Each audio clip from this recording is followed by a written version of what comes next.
Class 9, let's start today's class. And in today's class, we are going to continue chapter number 9, the Delhi Sultanate. Administration of the Sultanate. The polity. The Muslim state in India, as elsewhere, was a theocracy. It was a system in which the Sultan ruled in the name of God, and Islam was the religion of the state. So, in India, the Muslim state was theocracy. Theocracy means which a state, a country which is ruled by a king or queen. So the Muslim state in India was theocratic or theocracy, right? And the religion was Islam. Now, the Sultan and the central administration. The Sultan of Delhi was an unlimited despot. So, Sultan of Delhi had enormous power. He was the chief executive of the state. He was the head of the state, head of the territory, head of the kingdom, head of the executive of the state, and he was also the highest judicial authority. The Sultan was the commander-in-chief of the army also. So he was not only the chief executive of the state, but also he was the highest judicial authority as well as the commander-in-chief of the army. His powers were very wide. He was responsible for the safety and security of his state.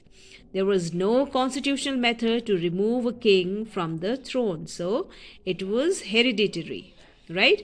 So there was no constitutional means to remove a king or queen from the throne. He could be removed only by a successful revolt, which meant a civil war. He can be removed from the throne only when a successful revolt occurred. That means civil war. The ministers. As we know that the Sultan had enormous power, and his powers were very wide because he had to look after the state as a chief executive, and he was the highest judicial authority, and was a commander in chief. But to manage this task of administration, he means the Sultan could not manage the various tasks. So the Sultan, however, could not manage the task of administration single-handed. That is why the highest officer in the government he appointed was Wazir, the chief minister. Other key functionaries and ministers were the Diwan, that means the financial minister, the Qazi, that is the chief judge, and the Arij, that is army minister. So to assist the Sultan, many other government officers were appointed by the Sultan. The special responsibility of the army minister was to recruit. To recruit means to appoint, to equip and pay the soldiers. Aladdin Khilji introduced the system of branding the horses. So branding the horses means good quality of keeping good quality of horses, so that the soldiers did not maintain poor quality of horses. So the sultans also maintained a large number of elephants trained for war purposes. Clear? Now next is provincial administration. So how was the administration of the territories, of the provinces? The provinces were placed in the charge of governors called Naib Sultans.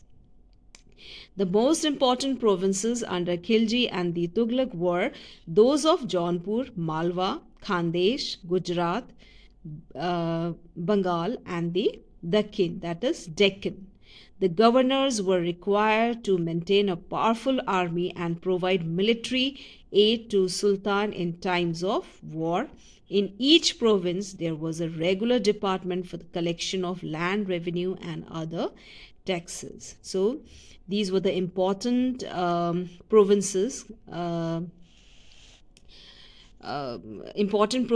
under the Khilji and the Tughlaq dynasties, or the Tughlaq rulers, and these provinces were looked after by the governors called Naib Sultans. right? The governors were required to maintain a powerful army to protect these territories, and uh, he or she need to like the governors need to provide aid to sultan in times of war also. So in each province, each area, there was a regular department for the collection of land revenue, land taxes, and other taxes also. Local administration. The provinces were further divided into smaller units of administration which were known as Sikh, each under a Sikhdar.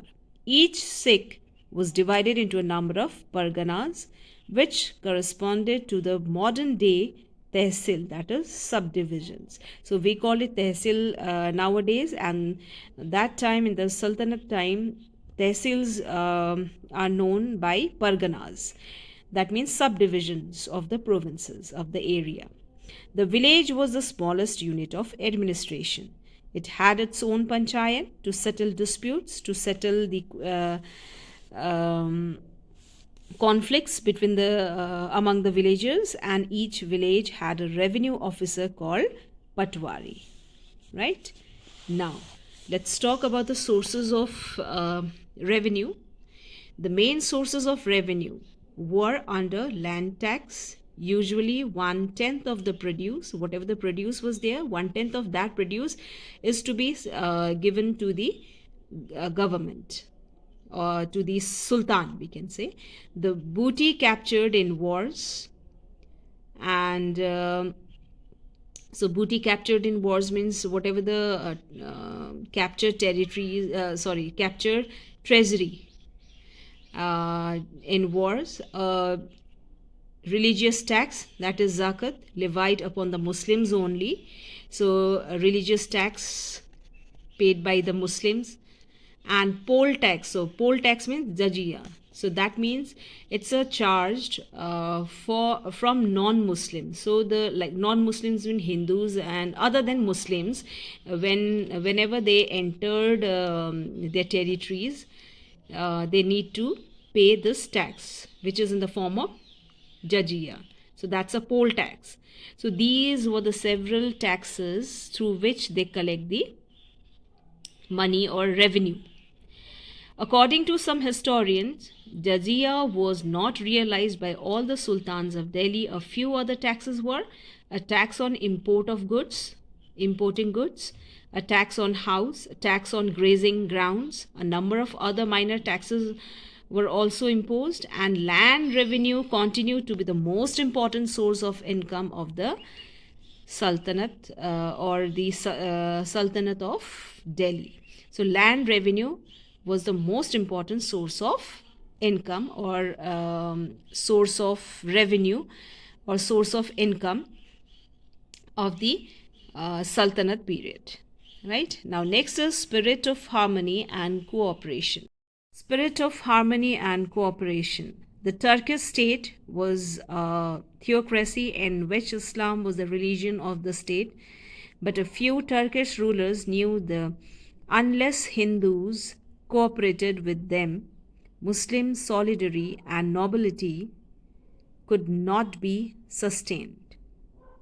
So, as I told you, that the Turkish state was totally a theocratic state, and in which the religion was Islam, but few rulers were there, Turkish rulers were there, who knew that without the cooperation of Hindus in Muslim solidarity and nobility could not be sustained. Right?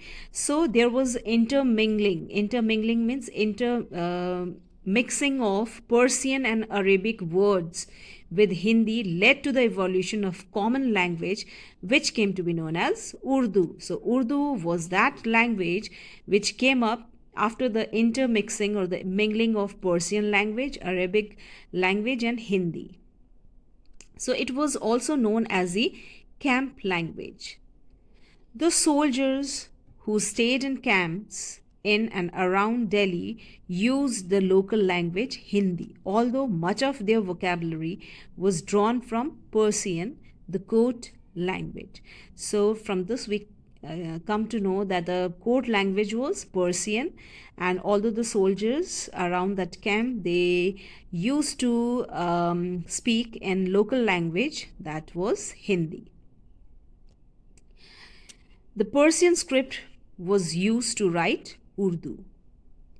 The Sufi saints and the number of religious thinkers and social reformers brought in amity and goodwill between the Hindus and Muslims. And those social reformers were Guru Nanak Dev, Kabir, Sant Kabir, and other saints preached that the God is one and must be worshipped with love and devotion. So their message of religious tolerations made a profound impression on people of all communities that time. Slowly but surely, Hindustani way of life was evolving. It means during the period of Delhi Sultanate, which covered most of today's India, eastern Pakistan, southern Nepal, and Bangladesh. So there was a kind of intermingling of languages, interchanges of exchange of cultures, which gave out to the birth of a new language, that was Hindustani language. So we can say slowly but surely Hindustani way of life was evolved out during Sultanate period. Clear, children? Okay. So, children, in today's class, we came to know about the administrative setup during Sultanate period and spirits of harmony and cooperation. We studied about that. We came to know about the spirit and harmony during Delhi Sultanate period, as well as the evolution of Hindustani language. Right? Okay. So that's all for the day. We have completed this chapter here.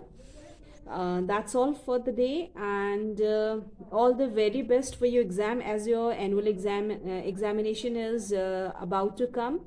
All the very best. Thank you.